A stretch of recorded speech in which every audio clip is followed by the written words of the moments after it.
ఎప్పుడు మీరు body rest తీసుకుంటా ఉంటారో అప్పుడు తగ్గించండి. సో మీరు లాస్ట్ ఫుడ్ 6:30, 7 తినాలి. ఆఫ్టర్నూను సగం తినండి.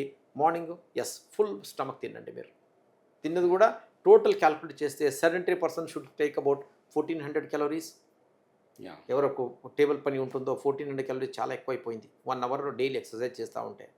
హెవీ లేబరర్స్ ఉంటారు 2200 ఎవరి క్యాలరీస్ తీసుకోవచ్చు. బట్ హెవీ లేబరర్స్ క్యాలరీ ఎక్కువ కావాలి మనకు. So this is very important. మన దీనిలో కూడా మనం carbohydrate, proteins, fat equally distribute చేసుకోవాలి. ఈక్వల్ ఏంటంటే ఎట్లాగా మీరు కార్బోహైడ్రేట్ ఎంత తింటే ఫ్యాట్ కొద్దిగా తక్కువ, దెన్ ప్రోటీన్స్ కూడా 1 gram per KG body weight ఇట్లనే డిస్ట్రిబ్యూట్ చేసేసి మీరు చూసుకుంటే మనకి ఏ జబ్బు కూడా రావు. సరే, కొన్ని మిత్స్ ఉంటాయి. Brain related problems only elderly పీపుల్కి వస్తాయి, యంగ్స్టర్స్కి రావు, ఇట్లా కొన్ని, అది కరెక్టేనా? సి ఎక్వైర్డ్ ఉంటాయి కదా. ఎక్వైర్డ్ అంటే మనము ఆ జబ్బు చిన్నప్పటి నుంచి ఉండవు.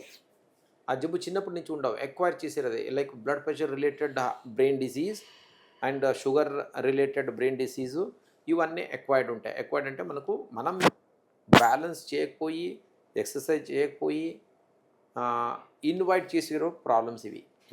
ఈ ప్రాబ్లమ్స్ ఎల్డర్లీలో వచ్చేస్తాయి. చిన్నప్పుడు వచ్చే ప్రాబ్లం బ్రెయిన్ డిసీజెస్ ఏముంటాయో most of them they are inherited అంటే మనము వంశ పరంపర వచ్చే ప్రాబ్లం ఉంటాయి అవి. సో బై అండ్ లార్జ్ అంటున్నాను నేను, అన్నీ అంటే కాదు. కొద్ది ప్రాబ్లమ్స్ ఉంటే చిన్నప్పుడు కూడా ఎక్వైర్ చేసుకోవచ్చు, వచ్చే ప్రాబ్లమ్స్ ఉంటాయి. బట్ మనకు ఈ genetic related, inherited related diseases are very common in children. But ఎక్వైర్డ్లో అన్నీ అడల్ట్స్లో ఆర్ ఎల్డర్లీ పీపుల్ వచ్చేస్తాయి. ఓకే. సరే, ఇప్పుడు మొబైల్ ఫోన్స్ బాగా వాడడంతో అసలు బ్రెయిన్ మొత్తం డ్యామేజ్ అయిపోతుంది అని చాలామంది మాట్లాడుకుంటుంటారు. ఏమది మొబైల్ ఫోన్స్ ఓకే వాడడంతో. కరెక్ట్. చాలా మంచి క్వశ్చన్ ఇది. ఎందుకంటే this is a very common question. అందరు అడుగుతూ ఉంటారు, పేషెంట్ కూడా అడుగుతూ ఉంటారు. ఇది చూడండి సార్ ఎట్లా చేయాలి ఇది అనుకుని.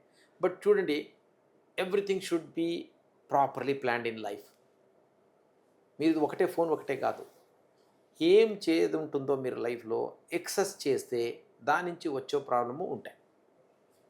తినడం కూడా ఎంత తినాలో మీరు అంతే తింటేనే హెల్తీగా ఉంటావు. ఎక్కువ తింటే కూడా జబ్బు వచ్చేస్తుంది. దానిలాగానే బ్లడ్ ప్రెషర్ ఎంత కంట్రోల్ చేసుకోవాలో అంత కంట్రోల్ చేసుకుంటేనే ప్రాబ్లం వస్తుంది, సాల్వ్ చేయొచ్చు. ఇది కూడా అంతే. మనం సెల్ ఫోను దేనికి ఇంపార్టెంట్ ఉంటుంది అంతే యూజ్ చేయాలి. మనకేమి ఇక్కడి నుంచి అక్కడ పోయి చెప్పదు చాలా డిఫికల్ట్ ఉంటే ఫోన్లు చెప్తారు, దట్ ఈస్ ఓకే. బట్ దానిలో అడిక్ట్ అయిపోయి దాని మీదనే ఎక్కువ స్పెండ్ చేస్తే మీకు దానిలో ఏమంటే there are some electrical waves, magnetic waves, not lot of studies ఏం రాలేదు దీని మీద. But anything excess harmful. Is harmful.